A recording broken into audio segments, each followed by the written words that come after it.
L'USTTB est l'université qui est issue de la scission de l'ex-université de Bamako. Elle regroupe 4 entités: la faculté de médecine et d'odontostomatologie, la faculté de pharmacie, la faculté des sciences et techniques, ainsi qu'un institut qui est appelé Institut des sciences appliquées. C'est une université qui compte environ 11 000 étudiants pour 400 enseignants, tous grades confondus. C'est une université dont la mission essentielle est de contribuer à la mise en œuvre de la politique de développement de l'enseignement supérieur au niveau du pays. À l'USTTB, le système LMD est en place depuis la rentrée 2007. Comme nouveau système, nous avons connu beaucoup de problèmes, de difficultés dans sa mise en œuvre. La première difficulté à laquelle nous avons fait face, c'est le changement des mentalités. Bon, avec beaucoup de pédagogie, nous sommes arrivés à convaincre la majeure partie des enseignants qui ont donc adhéré à ce système. Les difficultés, en second lieu, portent surtout sur l'accompagnement ou le manque d'accompagnement, pour être précis. Nous n'avons pas été suffisamment accompagnés dans la mise en place du système. La recherche au niveau de l'université se fait sur 2 volets essentiellement.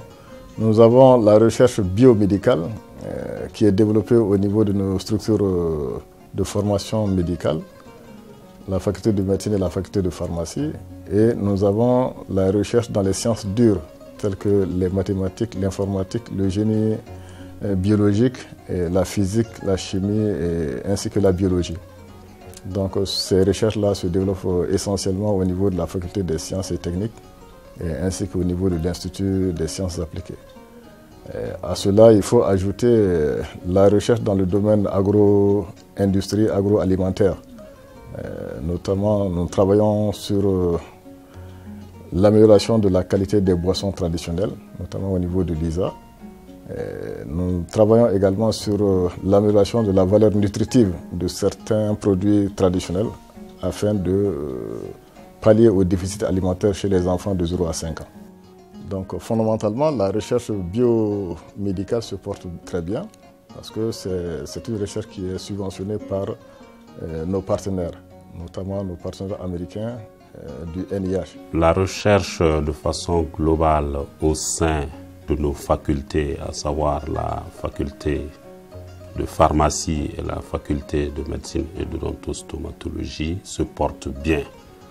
En fait, il est difficile de dissocier ces 2 structures sur le plan de la recherche, car le personnel enseignant-chercheur évolue parallèlement dans nos différents laboratoires de recherche. Nous avons globalement 2 grosses structures de recherche. Le premier, c'est le MRTC ICER, qu'on appelle le Malaria Research and Training Center, qui est le centre de recherche et de formation sur le paludisme. Et on fait essentiellement des essais cliniques, mais aussi de la recherche fondamentale dans le domaine du paludisme et des maladies négligées. Alors, à côté de ce grand centre, nous avons le CEREFO, qui est un centre de recherche et de formation sur le VIH et la tuberculose. Là aussi, ce centre fait beaucoup de choses en matière de contrôle et de lutte contre le VIH, puisque c'est le centre de référence pour le contrôle des résistances des antirétroviraux. La recherche est menée sur le paludisme, la tuberculose et le virus de l'immunodéficience humaine dans nos 2 facultés, la faculté de médecine et d'odontostomatologie d'une part et la faculté de pharmacie, parce que nous partageons tous les mêmes laboratoires de recherche.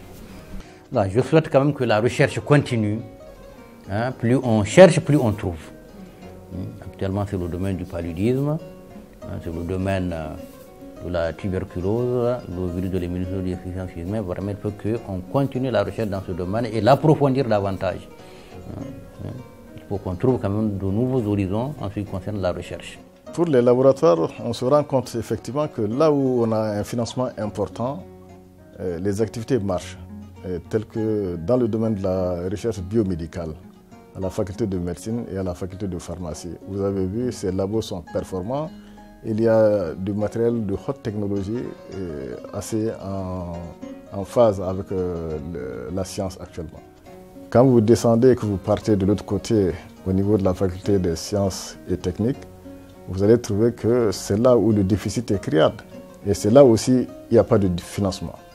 Il n'y a pas de financement conséquent. Et du coup, on se fait une idée que si le financement était à hauteur de souhait, ces labos aussi pourraient se développer et être à même niveau que ceux du Point G. Et c'est pour cela que le plaidoyer envers l'appui des partenaires est intéressant. Donc ces labos ont besoin, sinon les ressources humaines existent, mais les labos sont déficitaires à cause du manque de financement. La faculté des sciences et techniques peut être déclinée en 5 départements qui sont le département de mathématiques et informatique, le département de physique, le département de chimie, le département de biologie et le département de géologie, avec une bonne dizaine d'équipes de recherche. Vous le savez certainement, nous sommes dans le système LMD et on a fini avec la licence. Il reste juste à ouvrir les masters. Côté enseignement, donc ça va être vraiment ce qui est vivement souhaité. Côté recherche, parce que c'est enseignement et recherche, c'est les difficultés que nous avons pour faire mieux tourner encore nos équipes de recherche, parce qu'il y a vraiment des chercheurs bien décidés, à savoir les conditions d'équipement et aussi la situation des salles. On a eu des labos qui ne sont pas encore équipés et qui ne sont même pas fonctionnels jusqu'à maintenant. Notre labo, c'est un laboratoire de chimie organique et substances naturelles. Nous, ce labo s'occupe de la valorisation des plantes. Nous avons bénéficié d'un appui du rectorat en ce qui concerne le matériel. Maintenant, le gros problème est pouvoir installer ces matériels. Il manque des salles adéquates pour pouvoir installer ces différents matériels. Donc il faut un grand laboratoire. Ces laboratoires ne peuvent pas contenir tous ces matériels. On fait face à ces problèmes-là. Le laboratoire de chimie analytique est un laboratoire de l'Institut des sciences appliquées. Donc c'est un laboratoire qui est destiné d'abord pour les fins pédagogiques, c'est-à-dire dans ce laboratoire, les étudiants doivent faire les travaux pratiques dans différents domaines. Aussi, le laboratoire sert pour la recherche. Dans ce cadre, nous avons des doctorants, non seulement de l'Institut, mais aussi d'autres structures de l'ISCTB et de l'extérieur qui viennent aussi pour faire des manipulations dans le cadre de leurs travaux doctoraux. Comme toute recherche dans les pays qui manquent beaucoup de moyens, on a des difficultés. D'abord, c'est le laboratoire. Je pense que le laboratoire se trouve vraiment dans un cadre qui n'est pas bien approprié parce que les vétus. Donc nous avons besoin vraiment d'espace pour agrandir notre laboratoire. Aussi, nous avons besoin d'équipement parce qu'un travail sans équipement, vraiment, ce serait très difficile pour nous les chercheurs. Nous avons beaucoup d'appareillages que nous avons pour la pratique de nos doctorants et puis pour les travaux pratiques qui ne sont pas encore, qu'on n'a pas pu installer faute de place. Côté recherche, j'ai à ma disposition plus de 5 doctorants. Et nous n'avons pas assez d'espace pour pouvoir pour qu'ils puissent travailler tous les jours. Une autre difficulté qui n'est pas à négliger, c'est la fourniture en consommables. Puisque quand nous faisons souvent les commandes et puis les consommables, souvent ça peut prendre 6 mois et puis ce n'est pas facile du tout de recevoir tous les consommables. Notre laboratoire s'occupe essentiellement des questions de microbiologie agricole. Comment utiliser les micro-organismes du sol qui ne sont pas polluants pour l'intérêt de l'agriculture malienne et de l'agriculture en général. Les laboratoires en général de recherche sont des laboratoires qui ont peu de moyens en Afrique de l'Est en général. Et au Mali, le domaine ne fait pas exception. Nous sommes en train de chercher à résoudre un certain nombre de problèmes liés à la recherche par la recherche de financement. L'université de Bamako, à travers les rectorats, nous accorde évidemment des subventions qui permettent aux chercheurs et aux étudiants à un certain moment de pouvoir avancer dans leurs travaux de recherche. En réalité, les équipements que vous avez ici sont des équipements issus de différents projets. Par rapport aux difficultés que nous avons, d'abord vous voyez, c'est une salle exiguë, donc nous avons déjà une réalité au niveau du rectorat, c'est-à-dire que nous avons fait une demande d'aménagement et d'élargissement du labo pour améliorer la qualité de nos recherches, pour respecter un certain nombre de normes, parce qu'on ne peut pas faire de recherche sans tenir compte de la qualité. La difficulté première est l'absence de financement, parce que je sais que sans financement, il n'y a pas de recherche, et sans recherche, il n'y a pas d'université. Alors, comme vous l'avez constaté, quand vous faites le tour de tous ces laboratoires, notamment au niveau de la faculté des sciences et techniques, c'est l'absence de laboratoires qui répondent aux normes internationales. C'est des labos qui sont exigus, il y a du matériel qu'on n'arrive pas à étaler, faute de place. Et ces labos existants également, vous avez vu les plafonds qui suintent, donc il y a un déficit de financement pour la construction des labos qui répondent aux normes internationales. Maintenant, l'autre problème, c'est la motivation des enseignants afin qu'ils arrivent à faire l'équilibre entre la fonction pédagogique, la fonction de recherche. Notre laboratoire est un des laboratoires qui a été indexé dans le cadre de la mise en place du Master international de biotechnologie tropicale.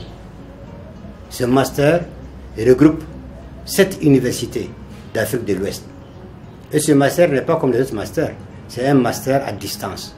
Formation ouverte et à distance. Ça signifie qu'il faut utiliser l'informatique, il faut utiliser l'Internet. Donc le labo n'est pas connecté. La connexion est pour nous une priorité. Il y a des disciplines aussi, des filières qu'on est en train de réveiller, telles que l'astrologie. Nous avons pu monter nos télescopes. Et actuellement, nous sommes en phase de constituer le cadran solaire. La section astrologie a pu nous permettre l'observation des planètes telles que Jupiter, telles que la Lune. Et je pense que dans les mois à venir, nous allons finir la constitution du cadran solaire pour améliorer aussi la formation, parce que les ressources humaines, on en a besoin toujours. Nous avons, lors de ma visite aux États-Unis, nous avons signé un accord de partenariat avec le NIH toujours, accord qui dit que les étudiants en médecine et en biologie peuvent aller passer 3 ans, 4 ans, voire 5 ans dans les laboratoires américains pour apprendre leur métier et venir faire leur soutenance à Bamako ici. Alors, cela fait en sorte qu'ils ont une compétence internationale de haut niveau scientifique, mais avec un diplôme de l'USTTB. Cela est une opportunité à saluer.